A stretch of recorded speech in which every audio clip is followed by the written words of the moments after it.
Hi, Peter Charles here from Photography, and today let's talk about manual focus versus autofocus. And as enthusiasts, do we really need autofocus all that often? And sometimes does it work against us?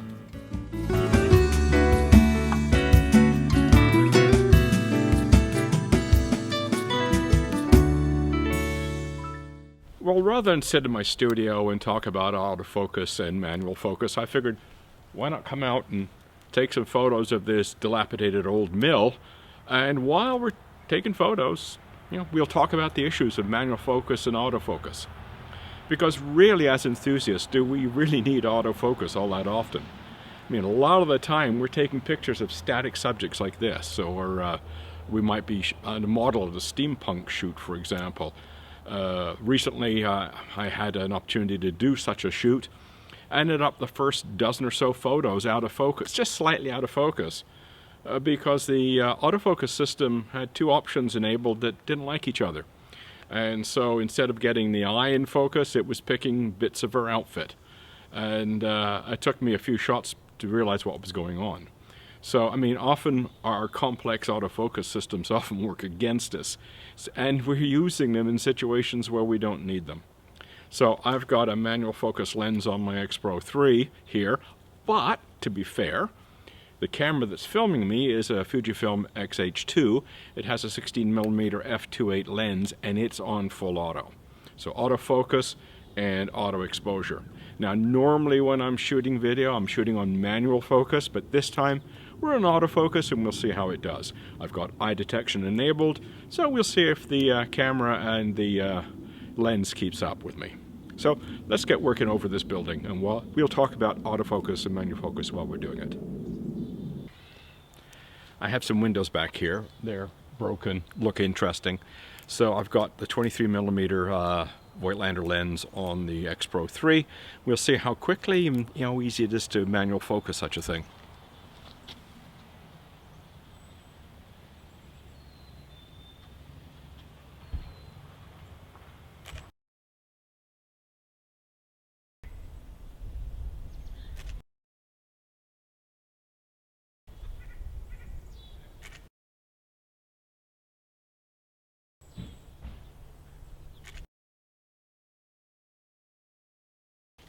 Fairly quick, and I'm still not practiced with these lenses yet, so I'm still grabbing the aperture ring sometimes. But it doesn't take much to manual focus, does it, on something that isn't moving? And that's really the point. When something is not moving, do we really need manual autofocus, I should say. So we're going to go around the other side and see what we can get. Okay, I'm going to concentrate on some details here. There's lots of small details along this wall, lots of love letters and hearts and everything else that have been carved into the shingles and the siding. So we'll go up and down here and see what we can get.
Okay, what was interesting there is one point I took a picture of a window, and my focusing box was right on the broken broken pane, so there was no pane there. I was looking at black. And if I'd been on full auto, that would have screwed things up, and then I have to mess with the joystick to move my focus point off of that broken pane, so I'd get an accurate exposure, and also accurate auto exposure, autofocus I should say. On full manual, that wasn't an issue. I never even worried about it. So that's one of the things where we're getting into autofocus versus manual focus, and especially if you've tied your exposure metering to your focus box. If that focus box is on the wrong spot, you're going to get, your camera going out of focus, get wrong exposure, and then you're joysticking your way around the image to get a spot where you can get a lock with your autofocus. As I say, manual focus, don't worry about such things, you just shoot. So let's see if there's something else we can get around here, and oh, there's something right there, we'll work with that.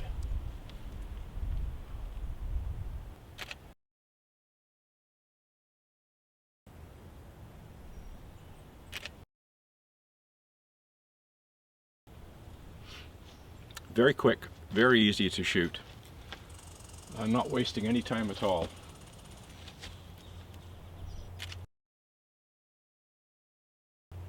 I find I spend more time on the composition and less time worrying about where my focus point is going.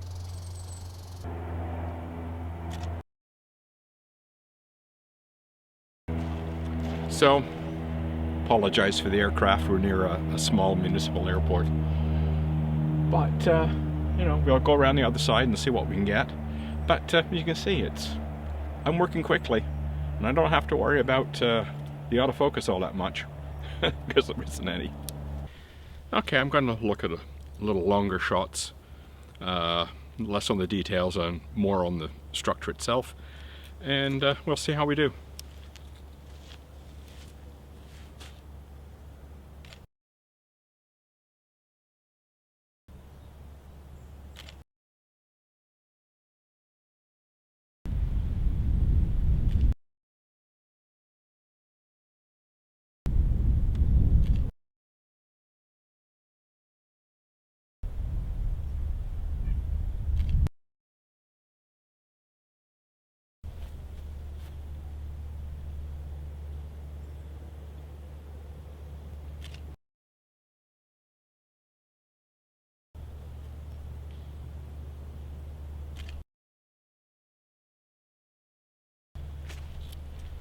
Oh, you can see I'm moving fairly quickly. Most of my time is spent on composition, not on worrying about where my focus is. It takes just a small turn of the ring, smidge, and I'm in focus. Very quick. I'm more worried about exposure and composition than anything else. So what we're going to do is we're going to go back to the house, and we're going to throw this into the editing software and see what we get out of it, and see if there's any focusing misses. That'll be the interesting one. I took, what, about 25 frames, maybe a little bit more, and we'll see if we've got any misses, especially considering with some of these broken windows, it can be a pain to get a proper focus with an autofocus system if your focusing box goes where it's black. So we'll get back to the house and we'll see what we've got. Okay, so you can see with the photography around that old mill that there was actually no need for autofocus at all. In fact, there were a few places where autofocus could have got in the way. Actually, it might have slowed me down a little bit, because if I wasn't changing my distance between myself and the wall as I moved, there would be no need to refocus, but autofocus will want to continually refocus. So it wasn't really all that necessary. Now, I wish there had been a nice blanket of snow and we could have taken a look at autofocus struggling with dealing with a flat surface with no features like we would get with a sheet of white snow. But you can see the way I was dressed. It's mid-February in southern Ontario, Canada, and we had spring-like weather. No snow anywhere. So it is what it is. So I had to use the mill. But other than that, I think it does the job to point out that having autofocus on all of the time does sometimes result in actual misses where we don't get proper focus, or we're fiddling to make the focus point go where it's supposed to go, or focus on what we want it to focus on. A perfect example, shooting through branches. The autofocus will often seize on the branch instead of the subject. These sorts of problems that you run across daily when you use autofocus. So I think the point of this video is be prepared to use manual focus whenever you're dealing with static subjects. It could be a model, it could be side of a mill, a landscape, whatever. If your subject isn't moving or moving very slowly, there's no reason to have autofocus turned on. It's likely to produce inaccurate results at times, especially if you have a less sophisticated or an older autofocus. A case in point, my old X Pro 1 with the 35 f1.4 lens. I had a lot of misses with that thing, and I'm much better off using manual focus Voigtlander lenses on it. So, sort of thing to keep in mind, that don't automatically turn on your autofocus. And I do know that fly-by-wire systems aren't the greatest, but they are getting better. I tried a Nikon camera the other day, and it had one of their newer lenses, and the fly-by-wire wasn't too bad. I didn't mind it all that much.